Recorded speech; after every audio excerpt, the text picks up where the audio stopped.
Viewer discretion is advised. Today's story will tantalise earbuds. It will send tingles throughout your ear canals, throughout the back of your neck, down to your little tootsie toes. If you need to seek medical advice before continuing with this episode, please do so now. And with that being Help, said, doctor! welcome to episode 1 of What's the Plot? Episode 1, we are in our living room, studio set, ready. This podcast is going out to all the sound things. Spotify,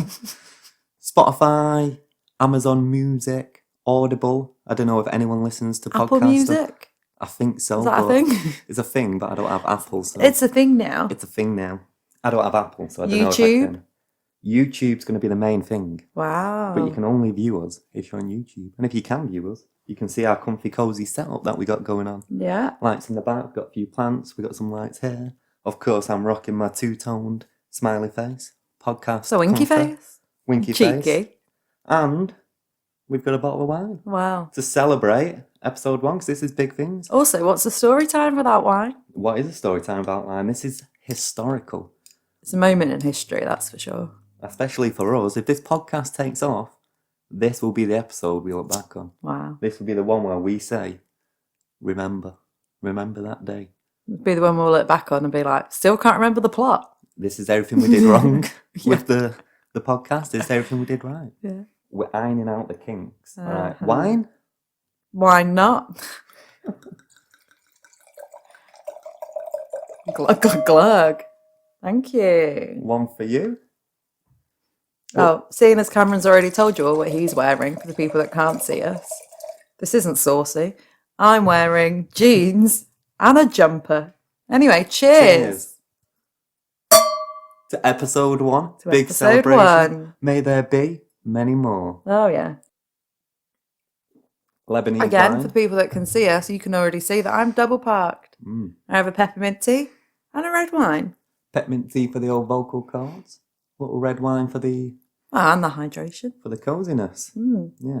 What's the plot? What is it? What's the plot? What is it then? What's the plot? Well, tell me. What's the plot? What's the plot? Oh, come on. What's the plot? Are you having a laugh now? What's the plot? Just tell me. What's the plot? What's the plot? Today's plot, as it is Eurovision week, and I've been looking in trying to find a story about Eurovision, something that can tie in, because we're not famous. No. So how are we going to find people to watch this podcast or listen to this podcast? We need something with relevance, something seasonal, a sustainable story to kickstart the podcast. Well, it's a story that can be listened to every year. Well, exactly. So I thought Eurovision. Couldn't find one. But then I thought to myself, well, what's Eurovision? When I say Eurovision, what do you think? ABBA. Exactly. So I looked into ABBA and I thought, oh, let's look into... I mean, they came out of nowhere. Massive. Everyone knows about them. Sweden's biggest band ever. The world's biggest band ever. Maybe. Not Speaking of Sweden, can't believe how many songs come from Sweden. all the songs, right? Musical experts. But the most musically, the most inclined, the most chart-topping is ABBA. So I looked into it. And I found a very interesting story. Well, I found a story about someone's life, about one of the members. Do you know which member that is? Do you remember the ABBA members? I have a feeling you're going to say Agatha, No? Bjorn. No? Any others? Can't remember. Any other ABBA members? Can't remember. Benny? Benna. No? It's the one everyone forgets. With possibly Anthea. Anni-Frid Lyngstad. Uh-huh. Now, pre-warning, before we do continue this, there's going to be a lot of German, Swedish, Norwegian, Scandinavian words. So pronunciation might just skip over. But Anni-Frid, from this point going forward, is going to be known as Anna. Frida. Frida. Okay. Ooh, like Frida Pinto. Did you say that ABBA, you believe, to be the biggest, most successful band out of Sweden? I do. Well, I guess the winner really does take it all. Oh! She's coming in with a joke. Already. My laugh went off. At the cackle, that's going to be our jingle. My It's just gonna be cackle. like, welcome to the podcast. My point is, I looked into her life. I found some very interesting things. I don't know how much you know about Frida's life, but it's very interesting. And that is the plot of today's story. Frida. As we release this, Eurovision will be either just been, or becoming, or just round the corner. So, happy times for all. What are you going to be doing on Eurovision? Eurovision plans for 2023. We didn't get tickets. Cameron will go into the whole situation if he feels necessary of why he hates Ticketmaster, but we did get a 2.5 minute video with screenshots, everything as to why he hates Ticketmaster. It's quite the watch. Maybe I'll upload it one day. So we didn't get tickets. We nearly got resale tickets that went up this week, I believe. Really close. Had them in my bag, but then I was like, oof. We don't have anywhere to stay in Liverpool. We're based in Manchester, so it's not far. We can get a bus. We can get a train. Well, we can't. No, train strikes. We can't get a train because they're striking. But we didn't have any travel sorted or accommodation, so we thought, no, let's do Eurovision how we know how. And that is to throw a house party. We'll be in this living room. Probably won't look quite as cosy. I imagine there'll be flags, there'll be disco lights, lots of alcohol. House party for 3 people. Yeah, it's a house party for 3 people. Possibly 4. These are probably going to be our only viewers anyway, so they already know about the party. Yeah, they're going to be here. Because they're going to be here. Here's your seat. We had a party last year. We had a party last year. We all had to bring, again, there was 3 of us originally. No, that was a big party. We had 3 5 originally. people. We all had to bring a food and drink from the country that was randomly selected for us. What was your country? Spain. Sangria. Yes. Was it red wine? So no. Rose. No, it was a red wine sangria. With apples.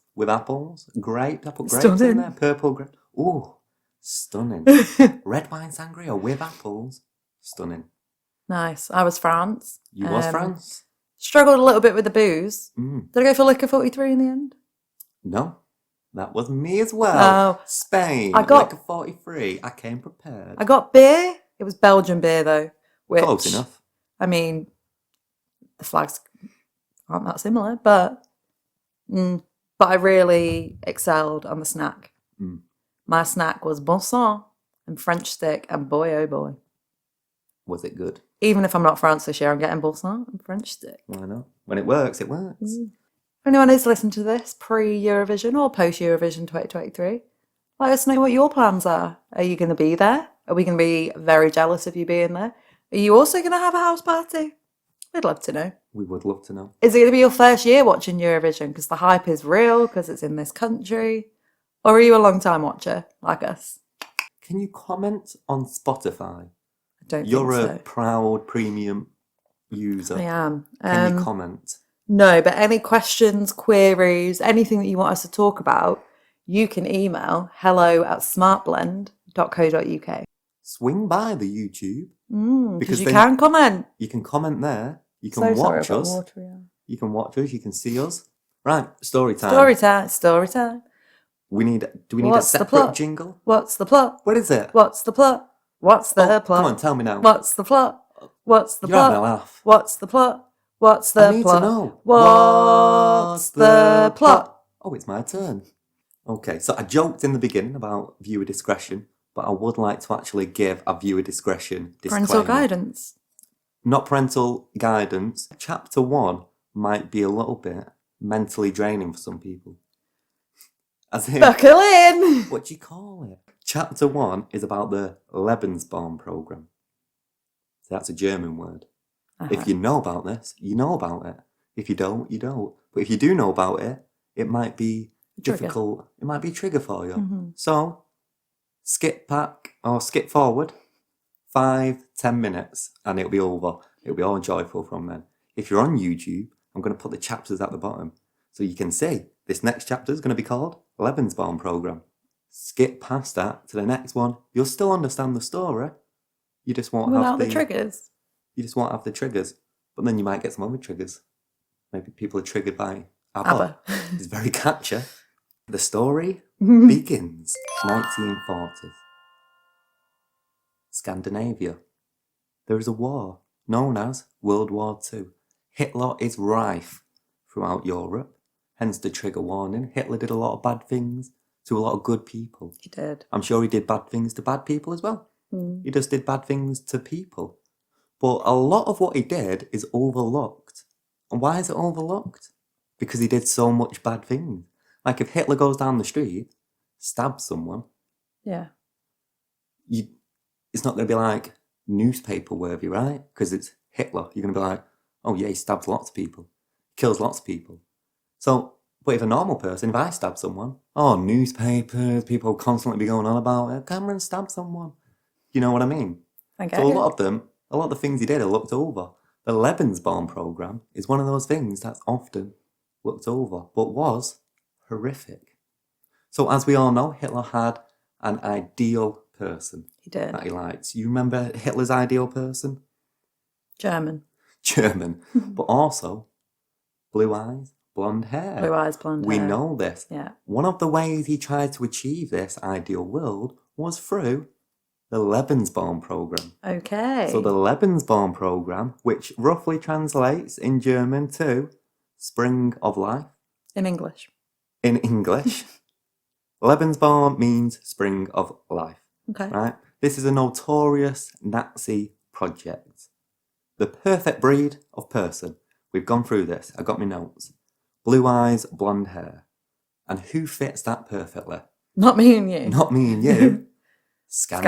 Scandinavians. Right? Yeah. So, when he occupied Scandinavian countries, mainly Norway, he introduced this Lebensborn program, which was about German soldiers breeding with Norwegian women or Scandinavian women to produce offspring that would have been German but looked Scandinavian. Okay. Blonde hair, Blue eyes. but German.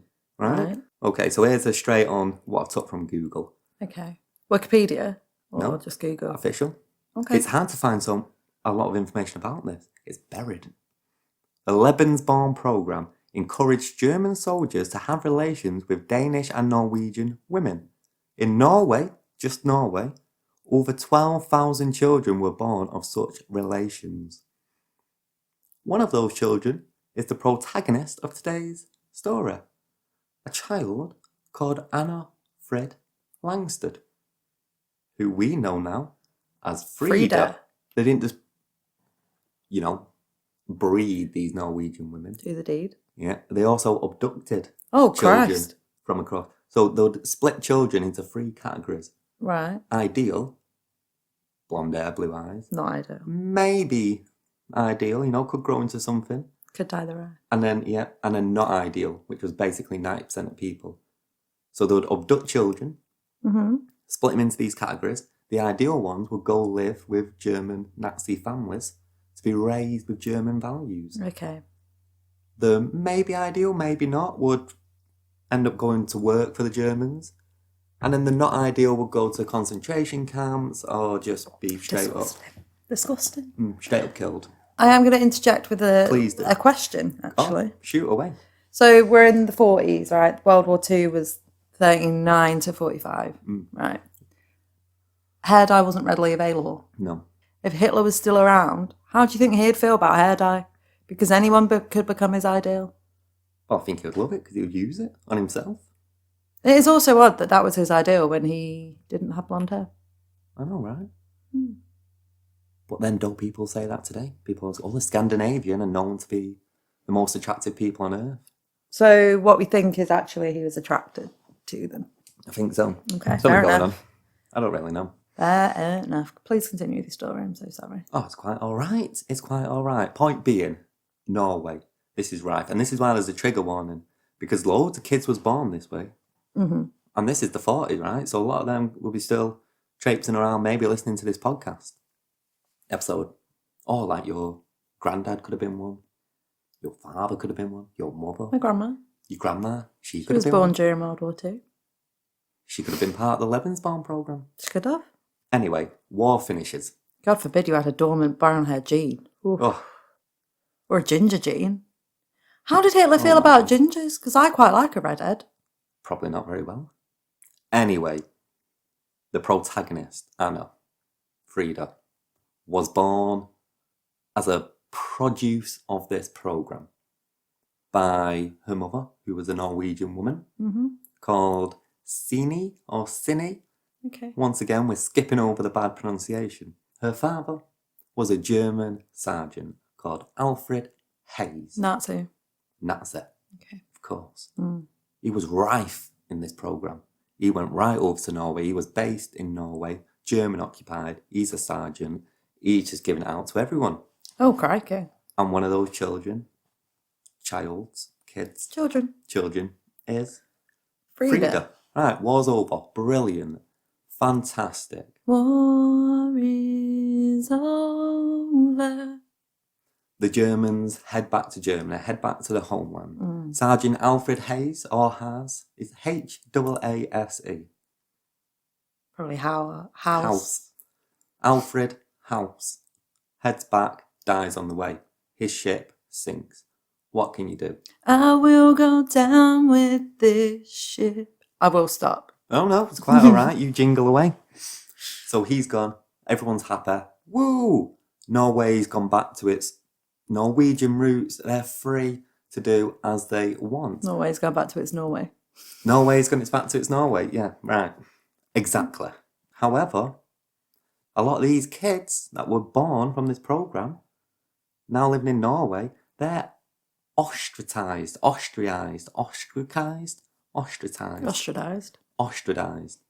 They're frowned upon by Norwegians. The women who had relations with German soldiers were called German whores. They didn't really have a choice in the matter. They were abducted. Well, some of the older women would have done it by choice because it's an easier life for you, right? Yeah, you're right. German occupied. Yeah. Sergeant Alfred comes knocking at your door. Go on. Man, I'm not going to turn it down, get put in some camp somewhere. You're right. You can't blame them. No. But the Norwegians looked down on them. German whores. And the children who was born off this programme, who had no say in the matter, who had, they were just children. They were just kids. Think about the children. Think about the children. They was bullied. They was looked down on. Yeah. People called them rats. People called them Nazi children. Horrible time. Well, kids can be some of the meanest. This was adults as well. Everyone was looking down on them. In fact, and I think this is why it was such a horrible thing, but why it's looked over so much, is because the government was bad to the kids as well. Oh. So it's not just like Hitler did this bad thing, but after he left, the Norwegian government tried sending all these kids to Australia. Oh, crikey. Which, as we know, were built on criminals. Yes. So they treated them all. And they weren't criminals. So they just thought, send them all. We don't want them here. It's like a constant reminder to them about Hitler's ideal world. Mm-hmm. So they wanted to send them there. Back in the late 40s, early 50s, the Norwegian government teamed up with the CIA to test LSD, and they used Lebensborn children as the test subject. That's outrageous. As well as loads of other drugs. That's awful. And what's the CIA? They American? I think British? So. But so it would go, back in this day, it would be, you test products on animals. Oof, shouldn't. Rats, bunny rabbits. And then before you go to the human trials, you go to the Lebensborn children and test it. Which is why it's looked over, right? Because you can't say, oh, Hitler did this terrible thing, breeding these kids. Because there was more people involved. So, Anna's mother, who's 20 years old at this point, by the way. Young, moves to Sweden with her grandmother. Well, Frida's grandmother. So her mum. Yeah. Frida, the child, who's now 1 year old. Not part of the system. 1 year old. Her mother, who was called Cindy, and her mother, who was also called Anna, which is why we're changing names about. Okay. The whole family moved to Sweden. Sweden was a lot more relaxed about it. They didn't mind too much. And you don't have to tell anyone you was part of the Lebensborn programme. So you can live pretty much a chilled life. So they move over there to work. However, 2 years into moving to Sweden, Frida's mother dies, kidney failure. So she was 22? She was 21 when she died. Oh my goodness. That's sad. Anni-Frid, she was 2 years old. Oh. So now she's living with her grandmother in Sweden. And that is chapter 1, Lebensborn programme. Not very good. But it gets a lot more uplifting from here. I hope so, because it was quite the downer on the situation. It's quite the downer. All right. Right. Chapter 2. A lot more happy from here on out. So if you've skipped ahead... For good? There's a little bit of like, well, that's not very good, but mainly it's very Hip hop and happening. It's very hip hop and happening. So, she grows up with grandmother. Grandmother used to sing all the old Norwegian songs to Lovely. her. So she grows up around music, surrounded by it, loving music. She got music in her blood, music in her bones. And she got a set of lungs on her. So she becomes a singer, a jazz singer, mainly. That's her preference. So she starts working as a singer, as you do. She enters a talent contest. It's called New Faces. She wins. I think I've heard of New Faces before. Maybe because of ABBA? Well, no. Oh. We're talking about Frida, not ABBA. ABBA doesn't exist yet. This is like 1965. No, I know, but I mean, maybe I've watched a programme about ABBA and I've... Maybe. Yeah. Thank you. So she wins. Yeah. This contest. And the prize she gets to like, I don't know, record. Sorry, it's my story. No. Just had a yawn. It's a natural human function. She gets a record deal. Big But up what she yourself. didn't know is the day after, she also got to perform live on television. Ooh. On Sweden's biggest TV show at the time. Wow. Which she didn't know. Do we know what the TV show was called? Yeah, but it was so many Swedish words. Okay, that's acceptable. Interesting. The same day she was going to perform on this show, Sweden had swapped their laws of driving from left side to right side. Wow. So it was widely discouraged to drive on this day because everyone's going to be getting it wrong. No one knows that. I don't know. It was discouraged to drive. Isn't that peculiar that they changed how to drive? Wow. It is peculiar. Bizarre. And if they swapped it in one day, because if you're driving on the opposite side of the road, don't you have to have your seats in an opposite place? You don't have to. You can drive. What, with seat in different places? Yeah, you can drive on with the steering wheel the opposite side to what is normal in that country. You can. I don't drive. But as you can imagine, tough times all around. Yeah. So everyone stayed home and watched TV. Oh, wow. So it's like the biggest day of the biggest show of the biggest ever. Yeah, and she was performing. Okay. And people loved her. Wow. And in fact, the record company, which was called like EMI or something, probably got that wrong. EMI is a record company. EMI. They were so worried about her popularity that they drove to her house the next day to get her to sign the contract for their record company. Oh, they thought she was going to get snapped up. She's going to get snapped up. So she did that. She became a singer. Brilliant times. Ooh, she's singing away, singing away. She enters, and I actually have the name for this one, and I am going to try and pronounce it, despite it being Swedish, because I think it's important and integral to not the story, but Eurovision. Melodifestivalen, which is Swedish, which is the Swedish Heats, this Swedish is harder to say than Melodifestivalen. It's the Swedish Heats for the Eurovision Song Contest. Oh, wow. She came in 4th place. But Little did she know. She could have been on Eurovision on her own. Amazing. But she didn't. 4th place. Pretty close up. I mean, good. 4th place is good. She meets another singer, someone called Benny, who would turn out to be her future husband and future bandmate.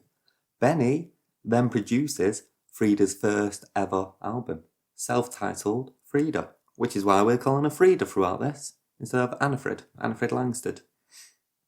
So, her and Benny, best mates. Benny also has other mates in the music industry, called Agatha, who is with someone else, who is called Bjorn. And they're together. And now they're seeing each other or having relations of some kind. So now you've got 4 of them. They join together. Let's start a band. They start a band called Festfolk, which stands for Party People, which makes a lot of sense. Folk, like people. Yeah. Fest. Not very catchy, though. No, I think it's quite catchy. Fest means party, which makes you think, does festival? Is that Swedish? And does that mean partable? Because fest means party. I think it is, yeah. So, Party People. They're having an absolute blast. A couple of years later, 1974, they enter Eurovision. Win the Heats. Win Eurovision. Boom. Now we're at Eurovision. ABBA. Oh, they changed the name as well. I was going to say, we ain't got... They changed the name. Do you know why it's ABBA? Because it's the initials of there. But did you know that it was the public chose the name? Oh. But they didn't choose ABBA. The producers ended up choosing ABBA. So what was the point of the There public? was going to be BABBA. Baba. There was going to be Alibaba. What's that Alk from? I don't know, a bit of fun. Okay. No, like A-L, A-L, Alibaba. Yeah. I don't know. They're going to be Bab. Bam. But the producers ended up just saying, no, you're going to be ABBA. Fair enough. And then there was ABBA. I'm not going to tell you much about ABBA because we all know what ABBA is. And if I start talking too much, you'll get stuck in your head. Story is about ABBA. No, it's about an interesting person connected to ABBA, connected to Eurovision. Can you give me a jingle for 6 ABBA facts, please? Jingle in 3, 2, 1. What's the plot? No, this is a different jingle. I don't know. I can't do them on the spot. Okay, 6 ABBA facts. The UK gave ABBA no points in Nil 1974. Pois. We didn't like that song. Was it Waterloo? Yeah. Well, no wonder. Okay, I'll give you that. We did not like it. Number 2. The Soviet Union paid their royalties in oil commodities during the Cold War. Reason being, currencies from Soviet states were embargoed, so they got paid in oil commodities, royalties. Interesting, right? Number 3. What's the Soviet Union got to do with ABBA? Because they sell records over Okay, there, I'm so sorry. and they have to pay them royalties, I understand. and they couldn't pay them money. Okay. That one was a flop. Number 3. In the 70s, ABBA were Sweden's second biggest export. What was first? I added that because I knew you would ask. Volvo, The car? I believe, or so. No. Yeah. Number 4. Their outrageous outfits were chosen for tax purposes. There was a loophole in Swedish tax law that said you can write off clothes for tax purposes as long as they are undeniably cannot be used or cannot be seen as they wear. So you can't just wear like regular clothes and be like, tax purposes. Mm-hmm. It has to be performance. Costume. It has to be costume. So they wore ridiculous outfits to be able to write it all off for tax purposes. He says ridiculous. I say sensational. But they didn't like the outfits. They just did it for the tax purposes. Loophole. Number 5. Agatha, who's not the protagonist of this story, but still another member, dated her stalker. Yeah, she was getting stalked by, I haven't put it down, but some kind of plumber or something. Okay. And then she ended up seeing him for a little bit. All right. She thought, hey, he likes me. I'll go for that. Was this after the divorce? Yes. Okay. And number 6 is a fact that I've already said. So it used to be called festfolk, which means party people in Swedish. So it's 5 facts. Yeah. Okay. Number 4. Chapter 4. Revisiting the past. Trigger warning. We're revisiting the past. 1977. A German magazine published a story about Anni-Frid Lyngstad and the Lebensborn children. They outed her. They outed out her past. They also dug up the name of her father. So they mentioned in there all about Sergeant Alfred House or Who's. Mm-hmm. Anni-Frid Lyngstad's half-brother that she never knew about, a man called Peter Who's, read the story, very intrigued by it. He asked his father, do you know anything about this story? Turns out his father was, formerly known as Sergeant, now known as regular person, Alfred Hayes. I thought he died on the boat. He never died. It was all a big report. He never died. He went back to Germany. He became a pastry baker. That is quite the career change. And they only found out when this magazine leaked it all, and someone was like, hold on, I'm a Hoos. My father's a Hoos. I'm sure there was Are a we lot the of same Hooses in Germany. Well, yeah. But it turned out to be him, his father, the pastry baker. Hoos. She did go meet up with her father afterwards. They connected did she? for a bit, yeah. And? They didn't really connect, but I think she said it was because she was older and she had thought he was dead anyway, so... Yeah, makes sense. But I don't think there was any animosity about What had her previous happened? life. Yes. Okay. I mean, that's a very forgiving person, I suppose. There's our Frida. Yeah. But, so never connected, but he was alive. Chapter 5, and the last chapter. Royalty and love. In 1986,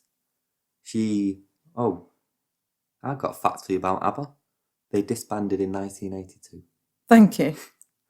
1986, she relocated to Switzerland and lived there with her then boyfriend. Right?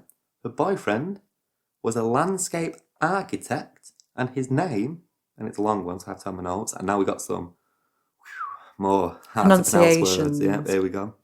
Prince Henrik Rousseau of Rus, Count Plum, a member of the ancient house of Rus. You try and read it, it's the blue one.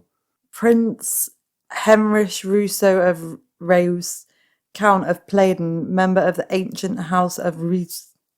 That was a boyfriend. Yeah, it's sad that. They got married. Oh, congratulations. And then she started living in his family castle in Switzerland, which makes her Princess. a princess.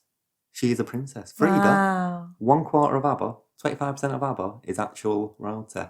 Puts Dancing Queen in a whole nother light. Doesn't it just? Right, so the couple married on August 1992. In August 1992. In August 1992, which gave her the title Princess within Switzerland, or Princess Anni-Frid Lyngstad of Rus, Countess of Plum. So she is a princess. Wow. Henrik Rousseau died of lymphoma in 1999, so a little bit of sadness. But they got 7 years of marriage together. Yep, and they was very happy together. And she's an actual princess. Does she get to keep her princess title? Yes. Oh, wow. Mind-boggling. And then, what's she doing today? What is she doing today? Voyaging. Voyaging. She's in a long-term relationship with, do you know who she's going out with? British aristocrat Henry Smith, the 5th Viscount of Hambledon. Wow. So now she's gone from prince to Well, I guess once Viscount. you've had a taste of the royalty, you can't go back down, can you? So she went from Lebensborn program, German-bred, German-made child, looked badly upon by her own country, to actual royalty, both in the music industry, in the eyes of the fans, and in actual title royalty. So where do they live? England? Switzerland. Oh, okay. Still lives in Switzerland. But do you know who Henry Smith is? No. I'll give you his full name, and then you might know. Henry Walton Smith. Nope. No? He is the heir to the W.H. Smith empire. No. He owns I don't know. I guess he does own it. He's the heir to it.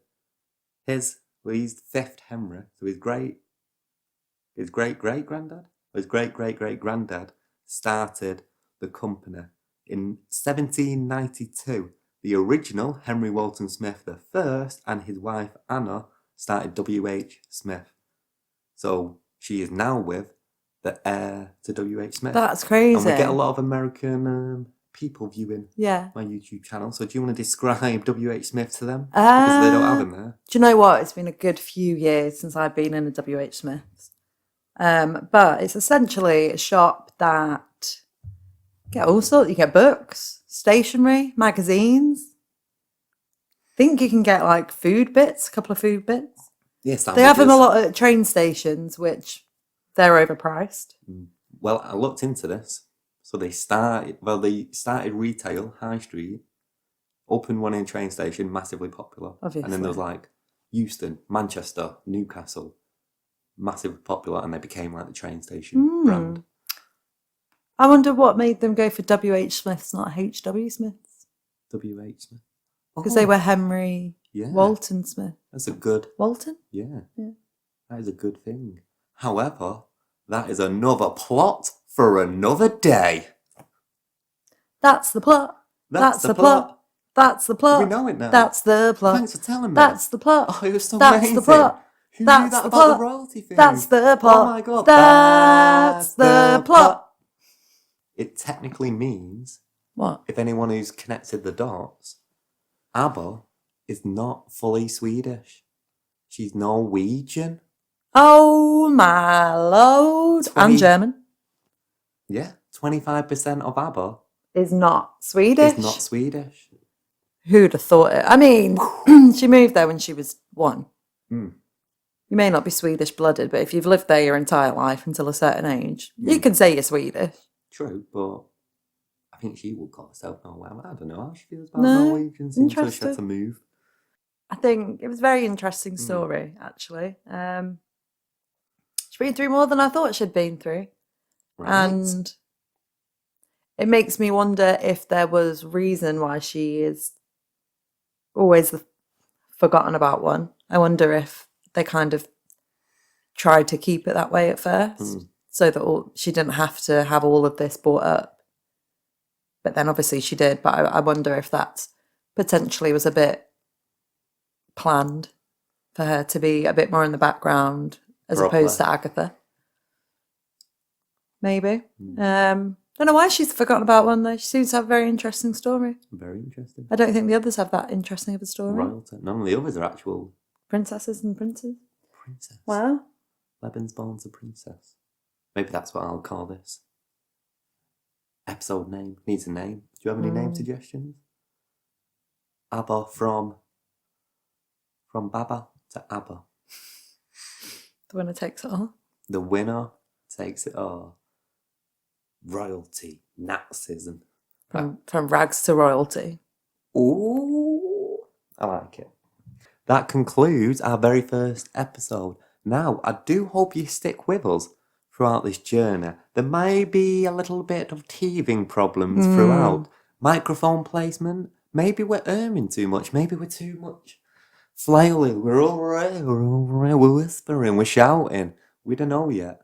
This is all going to get, tightened up, cinched. So it'd give us at least the first 3 to 5 episodes to really iron everything out. Yeah, stick with us. Feedback, much welcome. Your participation, much welcome. This is a 3-person podcast. Me, Cameron. Me, Hannah. And yourself. From wherever you might be listening, watching, whatever time it might be, whatever country you so do reside in, it's all 3 of us. I'd like to know actually, what do you do when you're listening to podcasts? Is it just got on in the background while you're doing your housework or while you're working, if you work from home, or do you have it in your headphones if you're in the office, driving driving home? Or are you like me and you listen to your podcasts while you run? Just wanted to get that out there, did you? That you're a runner. I'm not a runner. I did some data collecting. And I did see that, I think this is outdated, but it said like 80% of podcasts I listen to in transit to work in the morning. Makes sense. But most people work from home now, so they don't have that. So I reckon that'll change. Because Maybe. 80% of people. 80 people. Just 80. 80 people don't go work no more. They stay at home, lazy buggers. So it's probably changed now, right? So then probably the morning still. So good morning. Hope you have a fantastic day. And if you're listening while you're going to sleep, good night. Have a nice sleep. Sweet dreams. The amount you yawned, you would think it puts on to sleep. I yawned twice. Concluding episode 1. May there be many more episodes. May this one, the sound crunching, go very well, the editing go very well. May the camera still be recording and we're looking frighteningly good, attractive, gorgeous. And may the next episode be just as thrilling as this one. Clink.